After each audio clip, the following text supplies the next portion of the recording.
silih bergantinya siang dan malam, dari hari ke pekan, kemudian pekan ke bulan, bulan ke tahun, itu bagi seorang muslim harus mengambil ibrah dan pelajaran.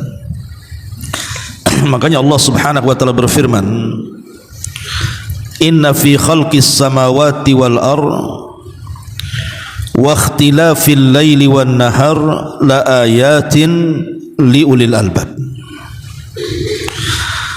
Sesungguhnya pada penciptaan langit dan bergantinya silih berganti siang dan malam, itu ada tanda-tanda atau ibrah dan pelajaran bagi orang-orang yang berakal.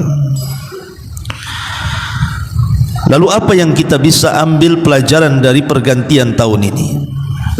Inilah yang kita akan bahas di pagi hari ini, tentang pentingnya menghargai waktu. Ma'asyiral muslimat yang dimuliakan Allah Subhanahu wa taala, Al-Imam Al-Hasan Al-Basri, seorang ulama tabi'in, pernah mengatakan, ya ibna Adam, annama anta ayyam, fa idza dhahaba yaumuk dhahaba ba'duk. Wahai anak Adam, sesungguhnya engkau itu adalah kumpulan daripada hari-hari yang berlalu.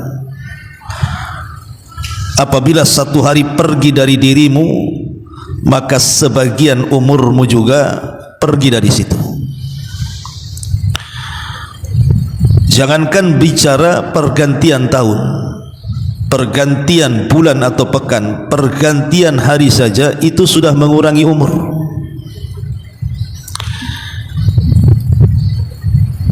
Artinya kalau seandainya umur kita semakin berkurang,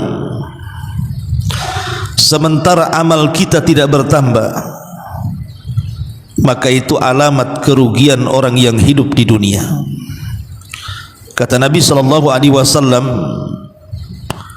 khairukum man tala umruhu wa hasuna amaluhu. Sebaik-baik kalian adalah orang yang dipanjangkan umurnya tapi baik amalannya. Tapi Nabi juga mengatakan, seburuk-buruk kalian adalah man tala umruhu wa sa'a amaluhu, dipanjangkan umurnya tapi buruk amalannya. Makanya hargailah waktu yang sedang berjalan. Jangan sampai sekarang sudah masuk tahun 2025, kehidupan kita tidak lebih baik daripada sebelumnya. Karena Al-Quran itu sangat menghargai waktu. Bukti Al-Quran itu menghargai waktu adalah, pertama, rata-rata sumpah yang Allah jadikan sumpah dalam Al-Quran itu lebih banyak berkaitan dengan waktu. Contoh, Allah mengatakan wal fajri walayalin ashri, demi waktu fajar, wadduha wal laili idza saja, demi waktu duha dan malam apabila sudah menutup, wal asri innal insana lafi khusrin, demi waktu asar, sungguh manusia itu dalam kerugian, wal laili idza yaghsha wan nahari idza tajalla, demi malam apabila menutup gelap dan demi siang apabila muncul terang. Dan banyak sekali ayat-ayat yang bicara soal sumpah, dan rata-rata sumpah dalam Al-Quran itu lebih banyak bicara soal waktu. Ya, karena Al-Quran itu sangat memuliakan waktu. Kemudian yang kedua, Al-Quran menjelaskan bahwa ibadah-ibadah yang diperintahkan Allah Subhanahu wa taala kepada kaum muslimin, baik itu salat, baik itu haji, baik itu puasa, ataupun ibadah-ibadah yang lainnya yang sifatnya harian, itu disebutkan dengan waktu-waktunya. Seperti Allah Subhanahu wa taala mengatakan dalam perintah salat, innas salata kanat 'alal mu'minina kitaban mawquta. Sesungguhnya salat bagi orang-orang yang beriman itu memiliki waktu-waktu yang ditentukan. Zuhur jam sekian, asar jam sekian, maghrib jam sekian, isya jam sekian, subuh jam sekian, ditentukan waktunya. Ma'asyiral muslimat yang dimuliakan Allah Subhanahu wa taala. Dan itu menunjukkan bahwa Al-Qur'an sangat memuliakan waktu. Kemudian yang ketiga, bagaimana Al-Quran itu memuliakan waktu sampai ketika Al-Quran menjelaskan tentang orang-orang yang menyesal setelah kematian. Apa yang mereka sesalkan?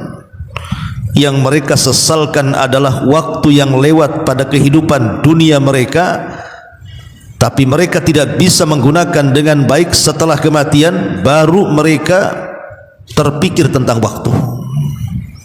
Seperti Allah mengatakan, hatta idza jaa ahadahumul maut qala rabbirji'uni la'alli a'malu salihan fima tarak kalla innaha kalimatun huwa qailuha wa min waraihim barzakhun ila yaumi yub'atsun. Sampai apabila datang kepada salah seorang di antara mereka kematian, maka mereka baru sadar dan mengatakan, ya Rabb, kembalikan aku ke dunia agar aku bisa beramal saleh.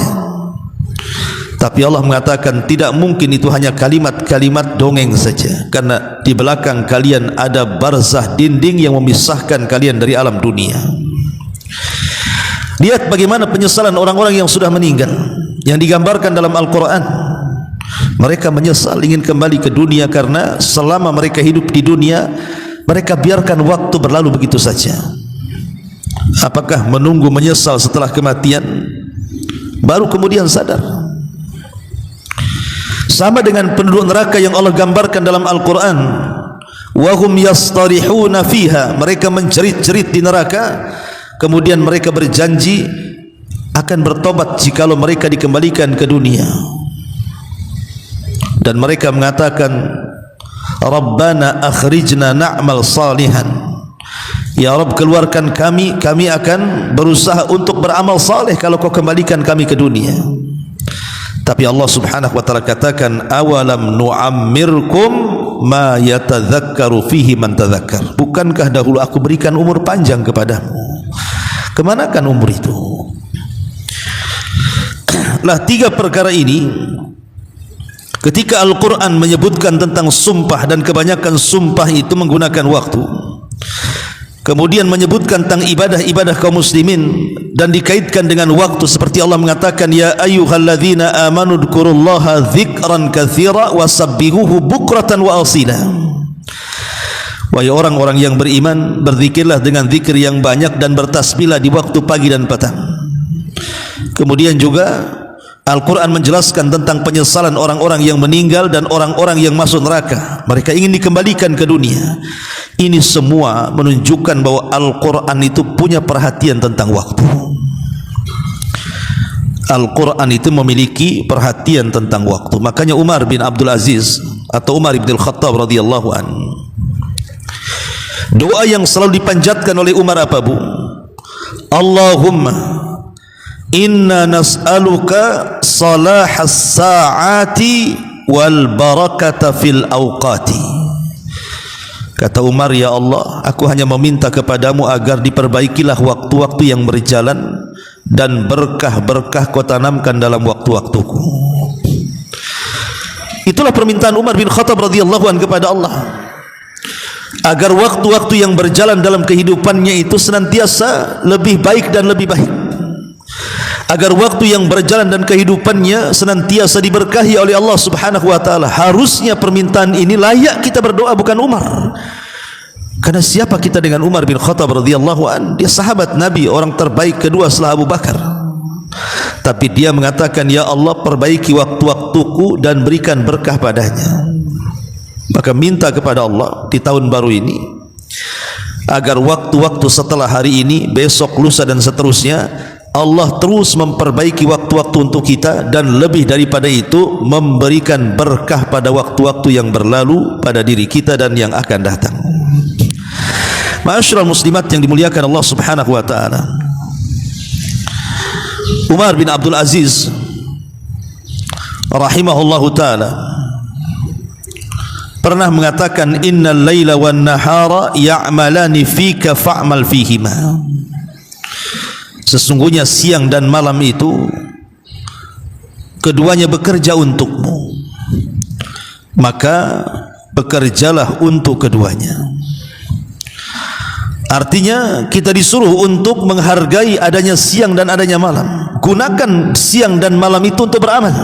Fa'amal fihima, maka beramallah pada kedua waktu itu, karena dua waktu itu mereka bekerja kepada kita.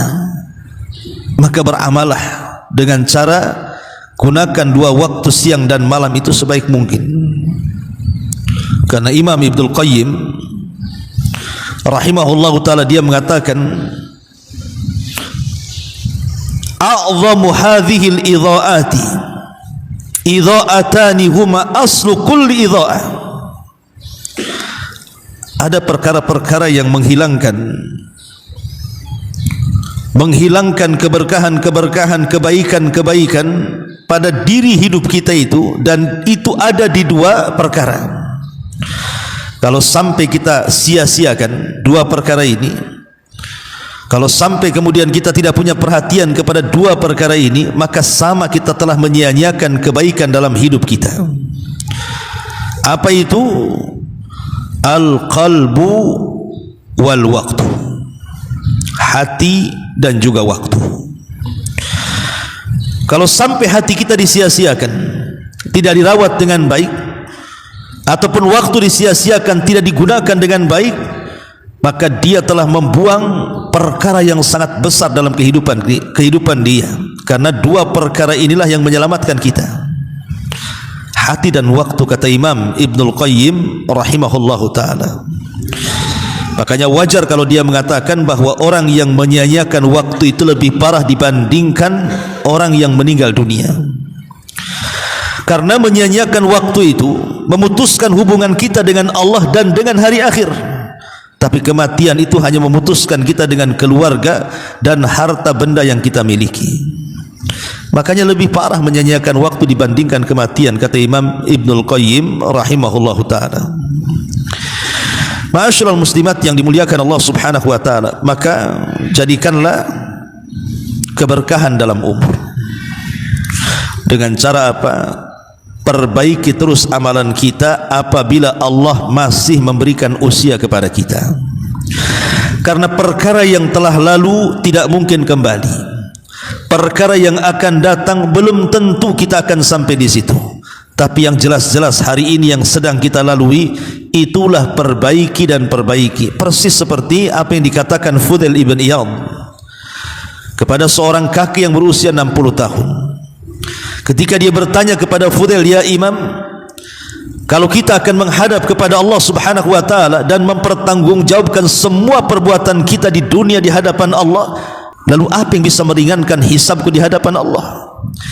Maka Fudail mengatakan kepada kakek ini, dia mengatakan, ahsin fima baki yughfar laka fima madha wa fima baki. Perbaiki sisa hidupmu, maka Allah akan ampuni kondisimu yang telah lewat dan kondisimu yang sedang berlalu, yang sedang berjalan. Begitulah nasihat para ulama agar kita menjadikan umur ini berkah. Dengan cara apa? Pertama, perbanyak zikir kepada Allah Subhanahu wa ta'ala. Syekh bin Baz rahimahullahu ta'ala pernah mengatakan, laisa fil a'mali syai'un yasa'ul awqatu kulluha mithla dzikri. Kata Syekh bin Baz rahimahullahu ta'ala, tidak ada pada amal-amal sedikit pun yang mampu meluaskan waktu-waktu seluruhnya untuk digunakan beramal melebihi zikir. Karena zikir itu tidak di ruang lingkupi dengan waktu. Kalau sholat itu kan ada waktu-waktunya, puasa ada waktu-waktunya, haji ada waktu-waktunya. Tapi zikir itu kapanpun kita bisa lakukan. Bisa pagi, bisa siang, bisa sore, bisa malam. Bisa dilakukan siapa saja. Orang sakit, orang sehat, orang mukim, orang safar, laki-laki, perempuan, anak kecil, orang dewasa, orang tua, semua bisa melakukannya.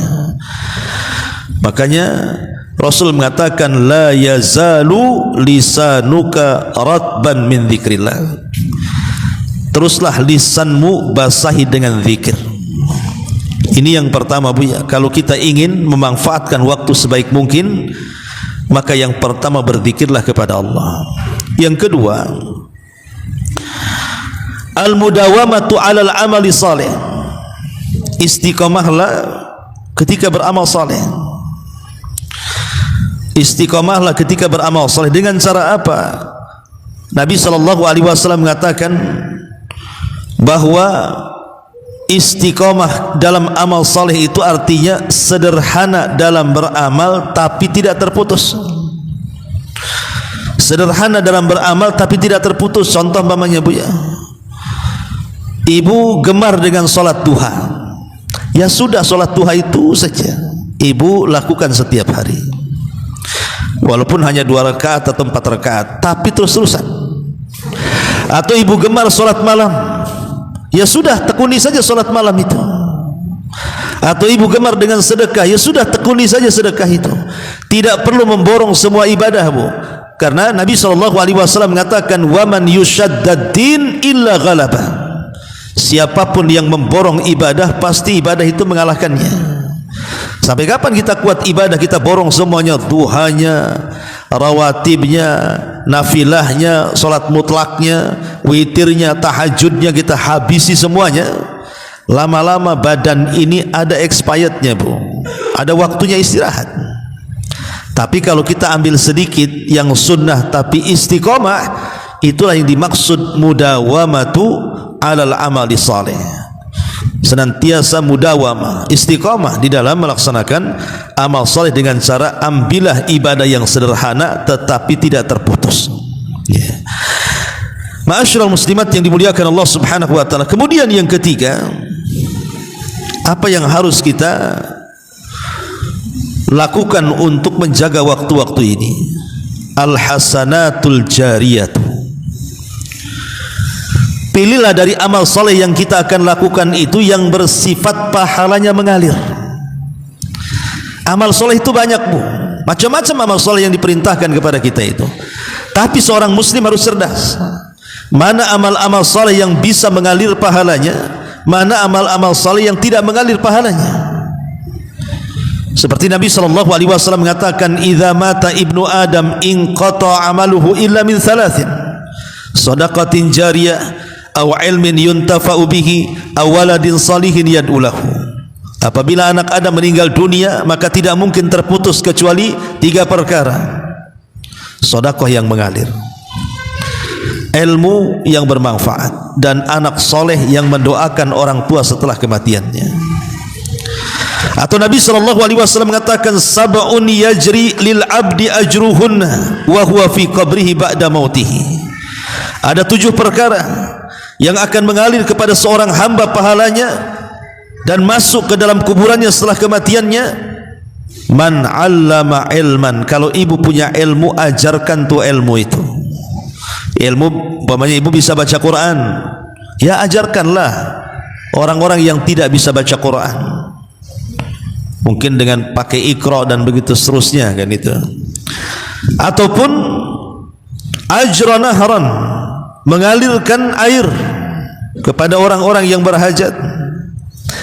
Ataupun hafara bi'ran, orang yang menggali sumur kemudian airnya dimanfaatkan kaum muslimin.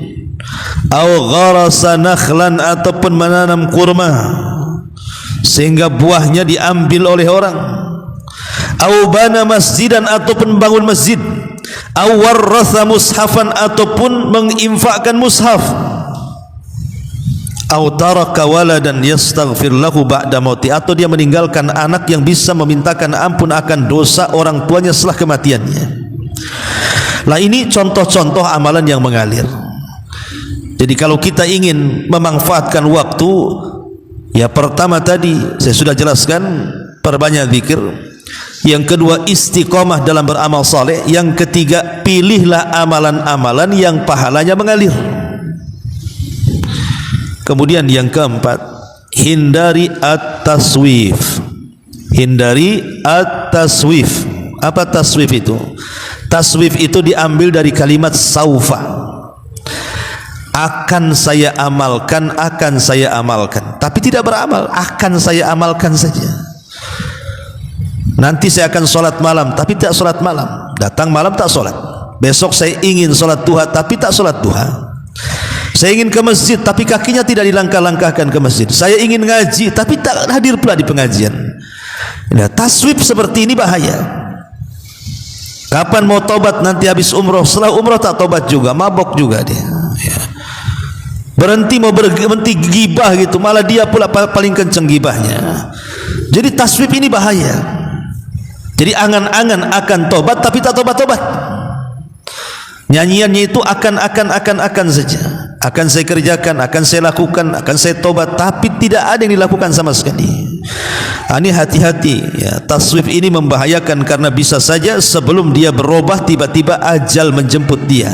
Tidak sempat dia bertobat kepada Allah Subhanahu wa ta'ala. Karena taswif inilah yang menghilangkan keberhargaannya waktu. Waktu harusnya digunakan untuk kebaikan, tapi karena akan saja tadi nyanyiannya, akhirnya lewatlah waktu begitu saja. Kemudian yang kelima, al-bahthu anit ta'ati wal musara'ati bil khairat. Berlomba-lomba dalam kebaikan. Allah mengatakan fastabiqul khairat. Bersegeralah kalian dalam melakukan kebaikan. Di zaman Nabi SAW pernah mengumpulkan para sahabatnya. Kemudian Nabi SAW bertanya di hadapan para sahabatnya, man asbaha minkumul yawma sha'ima. Siapa di antara kalian yang hari ini berpuasa? Tidak ada yang mengangkat tangannya kecuali Abu Bakar. Kemudian Rasulullah SAW bertanya lagi, man tabi'a minkumul yawma janazatan. Siapa di antara kalian yang mengiringi jenazah hari ini? Tidak ada yang mengangkat tangan kecuali Abu Bakar.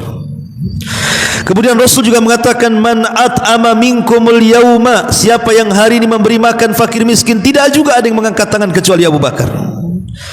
Sampai kemudian Rasul mengatakan, man ada minkumul yawma maridha. Siapa yang hari ini mengunjungi orang sakit? Tidak kunjung ada orang yang mengangkat tangan kecuali Abu Bakar. Subhanallah. Dalam satu hari Abu Bakar berpuasa, Abu Bakar mengikuti jenazah, Abu Bakar memberi makan fakir miskin, Abu Bakar menziarahi orang-orang yang sedang sakit dan takziah. Makanya Rasul di ujung hadis mengatakan, majtama'na fimri'in illa dakhalal jannah. Tidaklah 4 perkara berkumpul dalam satu hari itu kecuali ada jaminan orang itu masuk surga. Dari sini faedahnya Bu, minimalnya dalam satu hari itu ada 4 perkara yang besar yang kita lakukan hari ini. Seperti yang dilakukan Abu Bakar di sini. Dalam satu hari dia berpuasa, dalam satu hari itu juga dia mengikuti jenazah, dalam satu hari itu juga memberi makan fakir miskin, dalam satu hari itu juga dia takziah kepada orang sakit. Cobalah dalam satu hari ini kita ini bisa melakukan amal-amal yang pahalanya besar.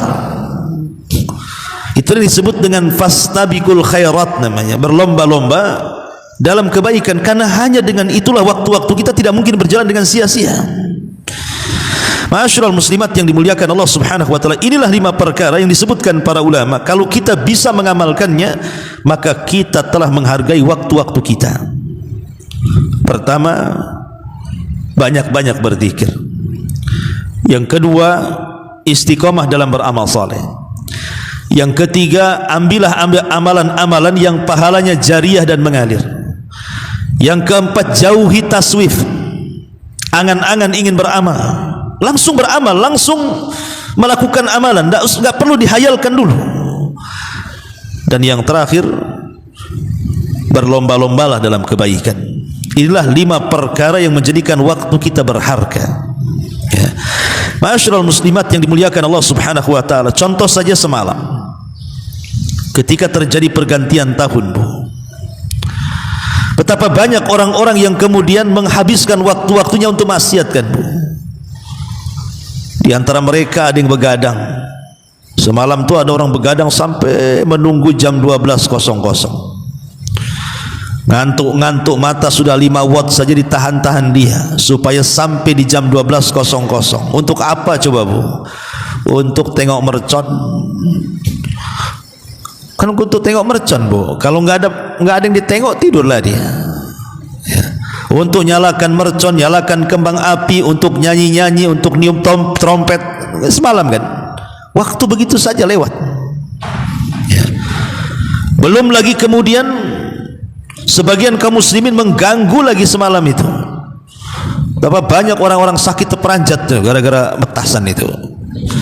Sempat punya jantung apa nggak bisa mati, Bu. Ya, jedar, mana peduli orang tuh. Ganggu orang. Ya. Belum lagi kemudian mubazir, membuang-buang harta mereka, kan. Satu malam bisa menghabiskan bukan ratusan ribu, ada sebagian mereka itu juta-juta loh. Itu harga-harga mercon itu. Coba jatuh kepada tabdzir, jatuh kepada israf, ya. Mengikuti setan akhirnya, kan, Bu. Belum lagi kemudian ikhtilatnya, bahkan yang mirisnya adalah anak-anak muda dan mudi kita ini semakin tahun apabila terjadi pergantian tahun baru itu perzinahan meningkat drastis. Setiap tahunnya meningkat perzinahan itu. Loh, coba bayangkan, pada Umar bin Khattab radhiyallahu anhu mengatakan, hindari hadir di ulang tahun orang-orang musyrik ataupun orang kafir.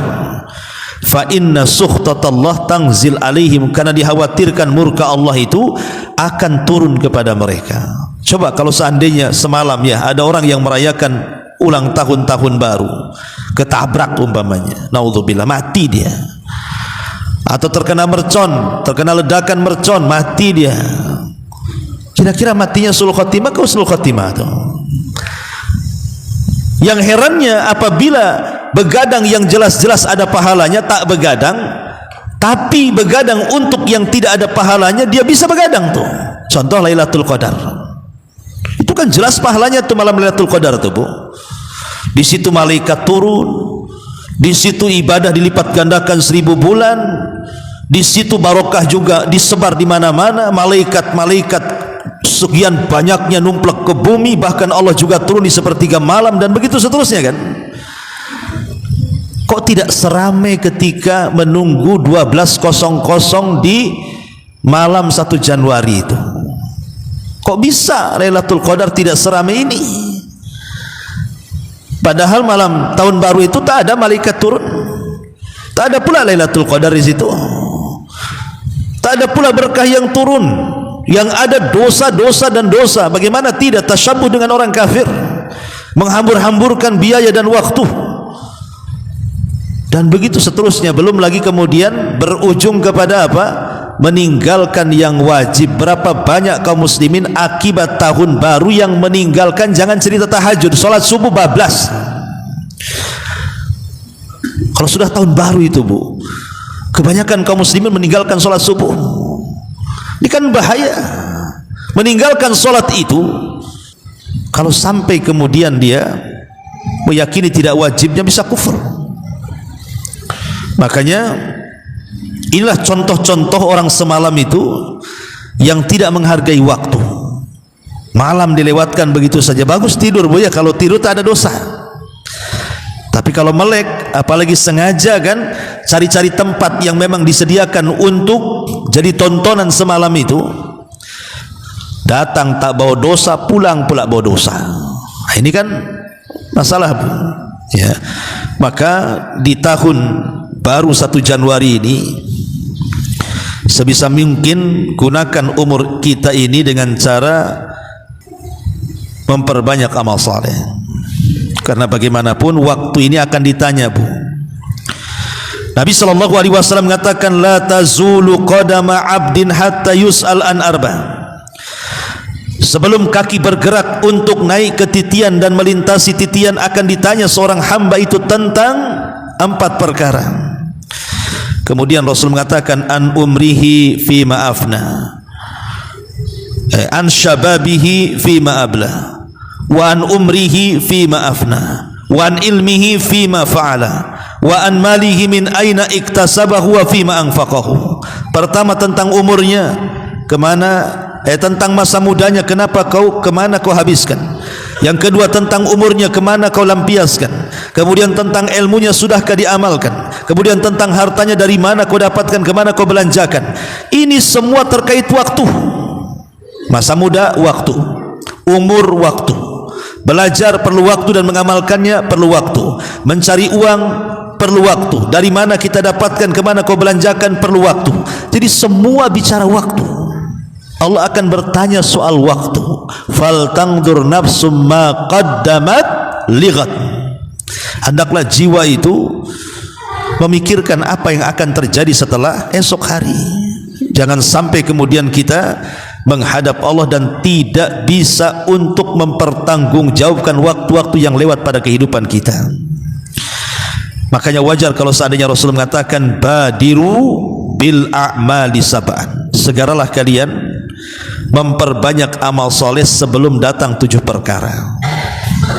Hal tangtadiruna illa faqran munsiya, au ghinan mutghiya, au maradan mufsida, au haraman mufannida, au mautan mujhiza, au tangtadiruna dajjal fasarru ghaibin yungtadhar, au tangtadiruna sa'ata fassa'atu adha wa amar. Apakah kalian menanti-nanti untuk beramal soleh sampai menunggu kefakiran yang mendudukkan dari ibadah, atau kekayaan yang melampaui batas sehingga dia lupa dengan ibadah, atau dengan sakit yang tidak sanggup lagi untuk ibadah, atau dengan kepikunan yang menghalangi dia dari ibadah, atau boleh jadi mati mendadak dia dan tidak sempat ibadah, atau keburu dajjal dan itu seburuk-buruk yang kita tunggu, atau mungkin hari kiamat, dan hari kiamat perkara yang sangat menakutkan kata Rasul. Apa menunggu perkara-perkara ini? Nunggu fakir dulu, nunggu kaya dulu, nunggu sakit dulu, nunggu pikun dulu, nunggu mati dulu, apa seperti ini?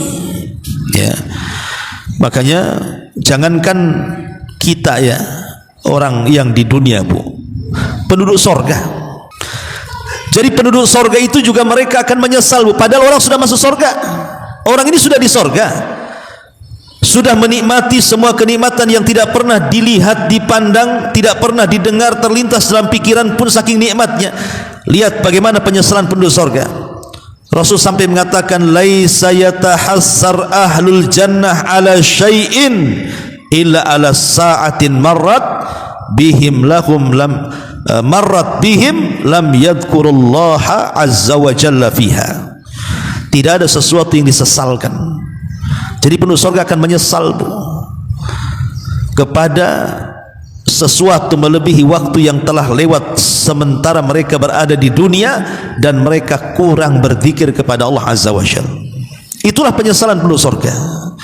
Jadi seolah-olah penduduk surga mengatakan, coba dulu aku di dunia memperbanyak zikir, coba aku di dunia ini beramal saleh. Kalau penduduk surga bisa menyesal akan hilangnya waktu, macam mana pula penduduk neraka? Nah ini kan harus dipikirkan. Kenapa penduduk surga menyesal?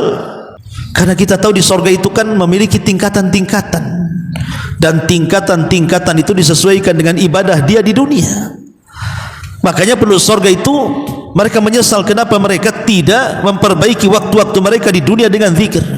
Jangan lagi penduduk neraka, penduduk surga, para malaikat saja yang sudah jelas-jelas ibadah kepada Allah dan tidak pernah bermaksiat, nanti pada hari kiamat akan menyesal di hadapan Allah dan mengatakan bahwa ya Rabb ma'abadnaka haqqa ibadatik. Ya Rabb, maafkan kami, kata para malaikat, selama kami bertugas kami tidak betul-betul beribadah sebenar-benar beribadah kepadamu.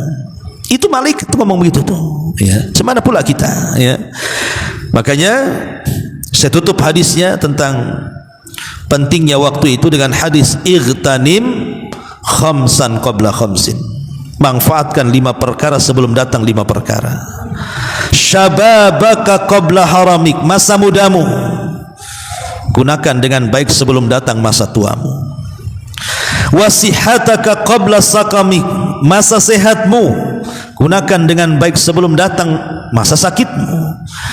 Wa ghinaka qabla faqrik, masa kayamu gunakan untuk ibadah sebelum datang masa fakirmu. Wa faraghaka qabla syughli, masa luangmu sebelum datang masa sibukmu. Dan ini yang paling penting, wa hayataka qabla mautik, masa hidupmu sebelum datang kematianmu. Makanya wajar kalau Rasul mengatakan ni'matani maghbunun fihi makatsirun minan nas, as-sihhatu wal faragh. Ada dua nikmat yang suka dilalaikan manusia. Pertama kesehatan, yang kedua waktu luang. Ada orang tidak bisa beribadah walaupun punya waktu tapi tak sehat. Ada orang yang sehat tapi tak punya waktu, akhirnya tidak bisa ibadah. Tapi kalau Allah berikan dua-duanya, bisa diberikan sehat, diberikan waktu, kenapa kita diam? Ya, makanya itulah perkara yang dilupakan. Sementara kata Hasan Al-Basri, adraktu aqwaman kanu ala awqatihim ashadda minkum hirsan ala darahimikum wa danarikum. Kata Hasan Al-Basri, aku mendapati sebuah kaum, maksudnya para sahabat, di mana terhadap waktu-waktu mereka lebih semangat dibandingkan dinar dan dirham kalian, katanya. Kita lihat orang cari uang, Bu. Kadang ada orang yang cari uang itu pagi-pagi buta dia sudah keluar, nanti malam-malam buta baru dia pulang. Begitulah orang mencari dunia. Tapi kata Hasan Al-Basri, aku mendapatkan kaum terhadap waktu mereka sangat semangat untuk melakukan ibadah dibandingkan kalian mencari dinar dan dirham kalian. Mereka lah para sahabat. Karena bagi mereka dinar dan dirham itu hanya untuk menopang ibadah mereka, sementara kita terbalik. Nah, dan itu contoh terbaik dari umat ini para sahabat Nabi sallallahu alaihi wasallam. Karena wara dan zuhudnya mereka pun hanya menghargai waktu-waktu mereka, jangan sampai lewat begitu saja. Maka sekali lagi di tahun baru ini, maka jadikan tempat muhasabah, jangan sampai tahun ini tidak lebih baik daripada tahun kemarin. Karena seorang yang cerdas itu, kata Rasul, al-kayyisu man dana nafsah wa amila lima ba'dal maut. Orang cerdas itu orang yang senantiasa introspeksi. Dan orang yang cerdas itu adalah orang yang senantiasa berbekal untuk kematiannya. Itulah orang cerdas, kata Nabi. Artinya mafhum mukhalafahnya berarti orang bodoh adalah orang yang tidak pernah introspeksi, dan orang bodoh adalah orang yang tidak pernah berbekal untuk kematiannya. Wallahu a'lam bishawab. Ini nasihat singkat, sederhana, mudah-mudahan manfaatnya untuk saya pribadi dan juga untuk para ummahat. Baik, sampai di sini. Kalau ada yang bertanya silakan. Iya. Assalamualaikum Ustaz. Waalaikumsalam. Jika seseorang bertanya tentang takwil mimpi. Bolehkah seseorang bertanya tentang takwil mimpi? Bertanya kepada siapa? Karena ilmu takwil mimpi ini tidak semua mempelajari dan tidak semua mumpuni. Ulama-ulama salaf saja, mereka hanya beberapa ulama yang dikenal tentang takwil mimpi, seperti Muhammad ibn Sirin. Itu memang ulama pakar takwil mimpi. Tapi yang jelas soal mimpi ini, Bu, ya, mimpi itu terbagi tiga. Ada mimpi baik dan itu dari Allah. Yang kedua ada mimpi buruk dan itu dari setan. Yang ketiga ada mimpi karena banyak pikiran sehingga masuk ke dalam mimpinya. Umpamanya dia utang, dikejar-kejar debt collector, pusing, rupanya dia tidur, debt collectornya muncul dalam mimpi. Itu karena mimpi banyak pikiran tuh. Jadi namanya ghazul fikri namanya. Tetapi yang pertama bisa terjadi, yang kedua dan yang ketiga mustahil terjadi. Ya, ingat ya, yang mungkin terjadi yang pertama saja, mimpi baik. Tapi mimpi buruk dan mimpi kacaunya pikiran itu tidak akan terjadi. Maka jangan pernah terpikirkan kalau mimpi buruk itu, Bu, kembang lalu, sudah tidak usah dipikirkan. Yang dipikirkan itu mimpi baik saja. Umpamanya ibu mimpi dalam mimpinya berjalan dari Nidaul Ilmi ke rumah, nemu tas, isinya pokoknya sebanyak berapa triliun itu, koruptor timah, sebanyak itulah pokoknya duitnya, ya, saking banyaknya gitu ya, triliunan gitu. Kan senang, Bu, tapi kan senangnya dalam mimpi saja, Ya kan Bu, pas betul-betul bangun tengok tasnya tak ada pula di situ, lubang pula tasnya, jangan-jangan pula jatuh itu lewat lubang tuh. Tapi yang jelas bahwa itu kan mimpi baik namanya Bu ya. Mimpi baik itu tidak masalah diceritakan kepada orang yang bukan pakar takwil pun tidak apa-apa. Syaratnya satu saja, jangan diceritakan kepada orang hasad. Bu ya. Kalau mimpi baik jangan diceritakan kepada orang hasad, tapi ceritakanlah kepada orang yang dia baik sama ibu. Sebab kalau ibu menceritakan mimpi baik kepada orang hasad, tetap takwilnya tak baik Bu, namanya orang hasad ya. Ibu mimpi dapat uang, nanti sama orang hasad ditakwilkan, jangan-jangan uangmu itu yang diambil orang katanya. Kan gitu nantinya Bu ya. Jadi kalau minta saran itu maksudnya kepada orang yang tidak hasad supaya takwilnya bagus gitu maksudnya. Ya, syukur-syukur kalau seandainya memang ada ustadz yang memang mempelajari tentang takwil mimpi, ada masalah. Tapi yang jelas kalaupun terjadi, alhamdulillah tidak terjadi apa-apa yang namanya mimpi. Ya, mimpi itu kan bukan wahyu. Ya, jadi juz'un minan nubuwah katanya. Itu hanya bagian dari bagian-bagian kenabian. Oleh karena itulah maka kalau mimpi baik maka ucapkan alhamdulillah, kalau mimpi buruk ucapan na'udzubillah meludah ke kiri 3 kali, yakini tidak akan terjadi. Kalau setelah ta'awud 3 kali meludah ke kiri masih mimpi juga Bu, ibu atur posisi tidur, yang tadinya ngarah barat kepalanya jadikan arah timur kepalanya, geser, digeser. Kok masih juga nyambung Ustaz, padahal sudah digeser kepala ini kok nyambung. Ibu bangun wudu ya, berarti memang ada setannya itu. Wudu, sholat, habis sholat tidur lagi, insya Allah tidak akan nyambung tuh Bu, karena ikatan setan sudah hilang. Kalau sudah ibu bangun, berzikir, wudu, sholat, maka 3 ikatan di tengkuk itu sudah dicabut, dan insya Allah tidak akan mimpi lagi.